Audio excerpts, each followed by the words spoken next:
సోనియా వెళ్ళిపోయింది. ఇప్పుడు Yashmi game start చేసింది అంటున్నారు వాళ్ళిద్దరితోటి, పెద్దోడు చిన్నోడితోటి. పెద్దోడు చిన్నోడితోటి సోనియా చేసినంత అయితే ఎస్మి చేయట్లేదులే. ఉంటుంది జెన్యున్ ఉంటుంది మ్యాక్సిమం, కానీ సోనియా తర్వాత ఎస్మిని అన్నట్టుగా బయటికి పోతుంది ఉండదు. టాప్లోకి అయితే ఎస్మి అయితే రాదు, ఛాన్సే లేదు. ఎస్మి ప్రేరణ తొందరగానే వెళ్ళిపోతారు.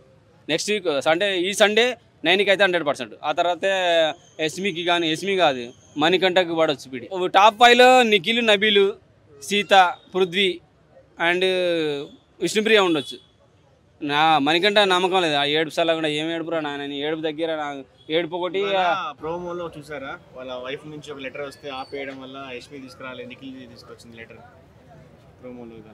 అవునులే, అది కొంచెం ఫ్యామిలీస్ అన్ని మరి విడిపోయి అన్నప్పుడు మళ్ళీ ఆ ప్రోమోలో ఆ లెటర్లు ఏంటి అంత. నాగార్జున గారు కూడా మన దగ్గర ఏదో దాస్తున్నారు అనే ఫీలింగ్ కలుగుతుంది.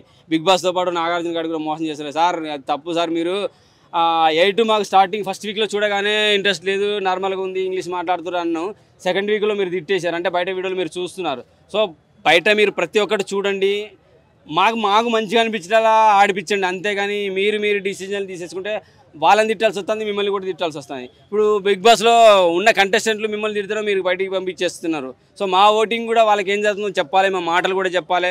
మీరు చేసే కొన్ని పనులు కూడా మాకు నచ్చట్లేవు. ఎంతసేపు మీరు ఆంగ్లం మాట్లాడుతున్నారు, వాళ్ళు ఆంగ్లమే మాట్లాడుతున్నారు.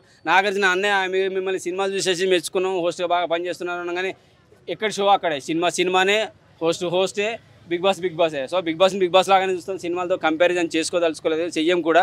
సో మీరు ఎంత పర్ఫెక్ట్గా ఉంటే లోపల కంటెస్ట్ కూడా అంత పర్ఫెక్ట్గా ఉంటారు. వాళ్ళు తప్పు చేస్తే తిట్టండి, ఫుడ్ కూడా కట్ చేయండి, కానీ తిండి పెట్టకుండా మార్చకండి. మరి అది పద్ధతి కాదు.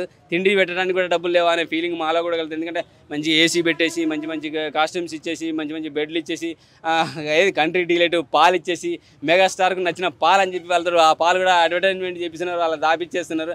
అంత ఖర్చు పెడుతున్న మీరు వాళ్ళకి తిండి కూడా పెట్టాలి, చూసుకోవాలి. తప్పు చేస్తే శిక్ష మాత్రం పక్కా వేయాలి. కడుపులు నింపొద్దు, ఆకలి తీర్చండి అంతే.